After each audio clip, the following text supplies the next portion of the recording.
I never expected to inherit anything from Grandma Rose. Not the mansion in Beverly Hills like my cousin Rebecca got, or the vacation house in Aspen that went to Michael, or the stock portfolio that made Thomas jump for joy. No, I got the worthless old farm in Montana where Grandma grew up. The one property the family had written off as sentimental junk. Emma, darling, Aunt Patricia's voice dripped with false sympathy at the will reading. At least you got something. Though I can't imagine what you'll do with that run-down place. I sat in the lawyer's plush office, surrounded by my wealthy relatives, clutching the deed to 200 acres of what they considered worthless land. The same land where I'd spent every summer until I was 12. Helping Grandma Rose tend her garden and listening to her stories under the big oak tree. Maybe you can sell it, Cousin Rebecca suggested, not looking up from admiring her new house keys. I'm sure some developer would give you something for it. Enough for a decent car, at least. My mother squeezed my hand, the only other person who seemed to understand. She'd grown up on that farm before marrying my father and moving to the city. Before Grandma Rose made her fortune in real estate and transformed herself into one of Beverly Hills' most elegant socialites. The farm was where it all began, though most of the family preferred to forget those humble origins. Actually, I said, standing up, I think I'll keep it. The room fell silent. Even Mr. Harrison, the family lawyer, looked up from his papers with surprise. But darling, Aunt Patricia sputtered, what could you possibly do with a farm? You're a graphic designer in Seattle. I was a graphic designer who just lost my job in the tech industry downsizing, but they didn't need to know that. I'm going to live there. Live there? Rebecca's laugh could have cut glass. In that old barn with the chickens? Emma, Uncle Robert chimed in, trying to sound reasonable, be sensible. That place hasn't been properly maintained in years. The house probably isn't even habitable. They were probably right.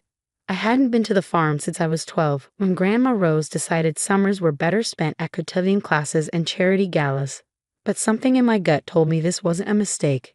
Grandma Rose never did anything without a reason. 2 weeks later, I pulled up to the farm in my packed Honda Civic, wondering if I'd lost my mind. The old mailbox still read Weehelier Farm in faded letters, Grandma's maiden name. The gravel driveway was overgrown, and the white farmhouse needed a fresh coat of paint, but it was still standing proud against the Montana sky. And there was the barn, its red paint weathered but intact, just as I remembered it. Well, I said to myself, pulling out my house keys, home sweet home. The house was musty but surprisingly well maintained. Grandma must have kept someone local checking on it.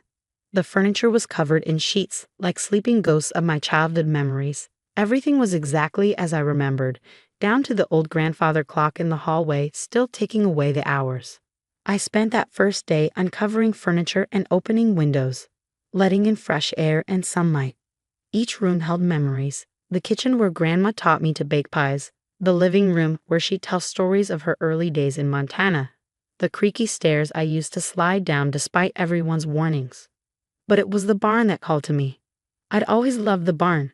It was my secret place during those childhood summers where I'd hide with books and dreams while the adults discussed business in the house. Grandma would find me there sometimes, bringing cookies and more stories. This barn holds secrets, she used to say with a wink. Some buildings do, you know. They keep things safe until the right person comes along to find them. I didn't understand what she meant then. I was about to. The barn door creaked open just as the sunset painted the sky in shades of pink and gold. The interior was shadowy, filled with old farm equipment and hay bales. The air smelled of dust and aged wood. Something caught my eye, a glint of metal in the fading light. Moving closer, I realized it was an old trunk, half hidden behind some crates. I'd never noticed it during my childhood explorations.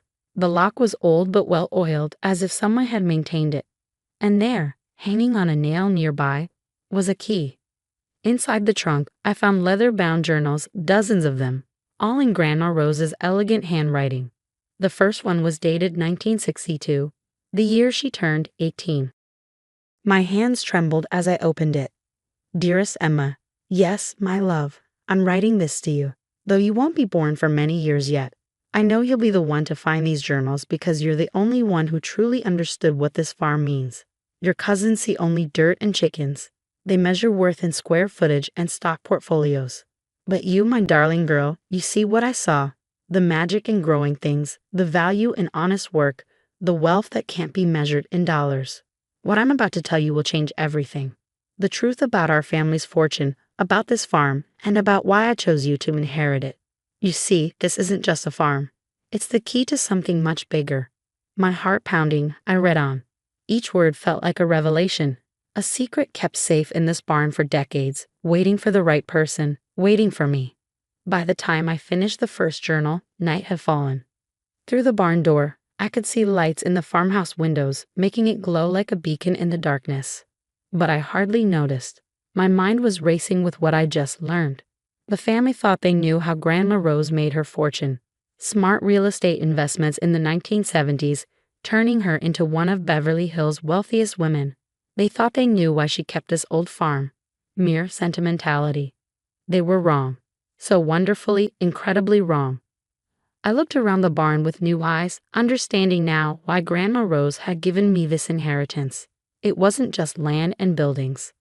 It was a mystery, a legacy, and an opportunity that would shake my family to its core. My phone buzzed. Cousin Rebecca. Have you come to your senses yet? I know a developer who might be interested. I smiled, thinking of the journals and what they revealed. No thanks, I texted back. I think I'll stick with the chickens.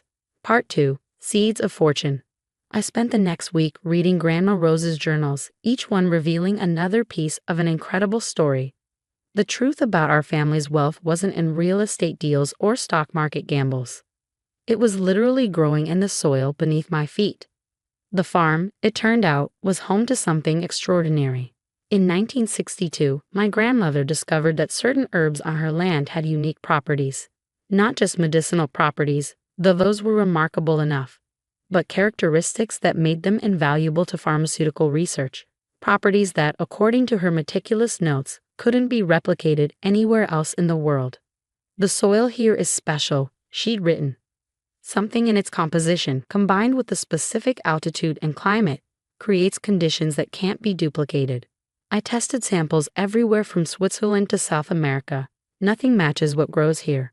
She partnered with a small pharmaceutical company, licensing the herbs for research while maintaining complete control of the land and growing conditions. That company, now one of the largest in the world, still paid millions in licensing fees every year. Fees that went into a separate account from the real estate empire she'd built as a cover. But there was more. The real wealth isn't in what's growing now, one entry read. It's in what we haven't discovered yet. Every season brings new variations, new possibilities. The right person could spend a lifetime studying these plants and barely scratch the surface of their potential. My hands shook as I read the latest licensing agreement tucked into the most recent journal. The pharmaceutical company was desperate to buy the land outright. They offered billions. Grandma had refused. Only a Wheeler can tend this land properly, she'd written. It takes more than science. It takes love, intuition, and the ability to see magic in ordinary things. That's why I chose you, Emma. You have the sight, just like I did. I remembered those childhood summers suddenly in a new light. How Grandma Rose would teach me about different herbs, showing me how to tell them apart by smell and texture. How she'd explain that every plant had a story to tell, if you knew how to listen. I thought she was just being whimsical. Now I understood. She'd been training me. The next morning, I called Dr. Sarah Chen, the contact name listed in the latest journal. Miss Wheeler, she answered on the first ring. We've been hoping to hear from you. Your grandmother spoke highly of you. You knew about me. Rose was very clear about her succession plan. We've maintained the basic operations since her passing, but the land needs a Wheeler's touch. The yields aren't what they used to be. I looked out at the fields through my kitchen window. To anyone else, they would look like ordinary herb gardens gone slightly wild. To me, they now look like one of the most valuable pharmaceutical resources in the world. I'll need time, I said, to learn everything properly. Of course, Rose left detailed instructions for your training, and the current contract remains in effect, so you'll have plenty of funding to restore the farm. After hanging up, I sat at the kitchen table, my mind spinning. The same relatives who'd mocked my worthless inheritance had no idea they were living off its profits. Every luxury car, every vacation home, Every designer outfit had been paid for by these humble herbs. My phone buzzed, another text from Rebecca. There's a family dinner next week at my new house. You should come, if you can leave your chickens long enough. I smiled. Actually, I'd love to. I have some interesting news to share. The week flew by in a blur of activity. Dr. Chen sent over research teams to help me catalog the current crops. Local workers who'd maintained the farm for years shared their knowledge of the land. Every day brought new discoveries, new understanding of what Grandma Rose had built.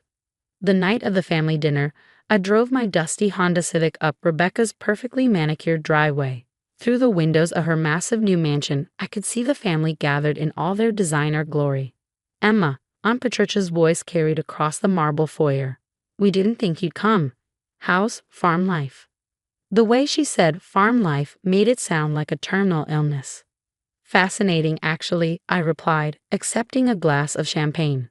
I've been learning so much about what Grandma Rose built there. Built? Uncle Robert scoffed.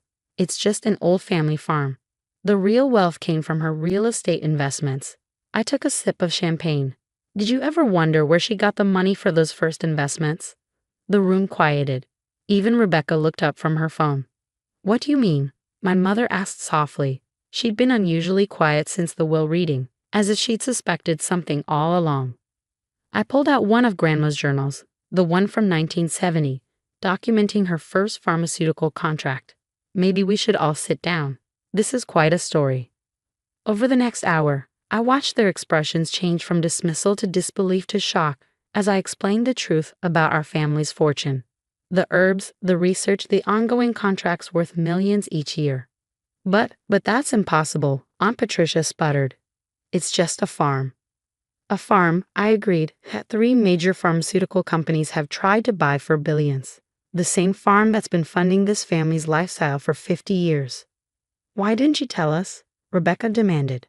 Because my mother said suddenly she knew what you'd do with that information. You try to sell it, develop it, destroy everything she built for a quick profit. I nodded. The land only works because it's been preserved, tended with care and understanding. That's what she was protecting.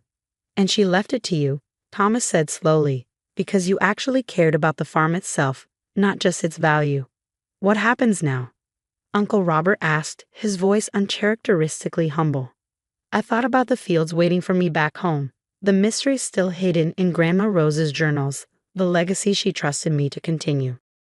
Now I do what Grandma did. I tend the land, protect its secrets, and make sure this family's true wealth isn't just measured in dollars. The drive home that night felt different.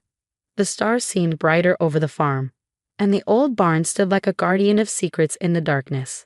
I left my stunned relatives to digest their new understanding of our family's fortune, but I knew the real wealth wasn't in the licensing fees or potential sales value. The real wealth was in the wisdom Grandma Rose had left behind. In her journals, I found not just scientific observations, but life lessons. She wrote about patience, about listening to the land, about understanding that the most valuable things often look ordinary to those who don't know how to see. Over the next year, the farm transformed, not into something new, but back to what it had always been. The herbs flourished under proper care. The research yielded exciting new discoveries. The old farmhouse came alive again with visiting scientists and family members who finally understood its true value. Rebecca started bringing her children to visit, letting them play in the same fields where I'd spent my summers. Aunt Patricia learned to tell different herbs apart, developing a genuine interest in their properties. Even Uncle Robert helped restore the barn, admitting that some investments can't be measured in quarterly returns. My mother spent more time at the farm too, sharing stories of her own childhood here that she'd kept quiet for years. Mom always said you had her gift, she told me one evening as we watched the sunset from the porch. The ability to see the extraordinary in the ordinary. The pharmaceutical company's latest offer sits unopened on my desk. They've probably added another 0 to the figure, but it doesn't matter. This land is worth more than money can measure. Last week, I found a new variety of herb growing near the old oak tree. According to Dr. Chen's preliminary tests, it could revolutionize the treatment of several autoimmune diseases. But that's not what makes it special. What makes it special is that I found it exactly where Grandma Rose predicted I would, in a journal entry written 30 years ago. When the right person tends this land with love and understanding, new gifts reveal themselves. That's the real magic, my darling Emma. Not in what we already know, but in what we're ready to discover. The family still gathers for dinners, but now they happen here at the farm. The children run through the herb gardens while the adults sip wine on the porch, sharing stories and plans for the future. There's a different kind of wealth in these gatherings now, not the cold glitter of competition and status, but the warm glow of shared understanding and purpose. Sometimes, in the quiet of evening, I sit in the barn with Grandma Rose's journals, adding my own observations alongside hers. The trunk that held her secrets now holds mine too.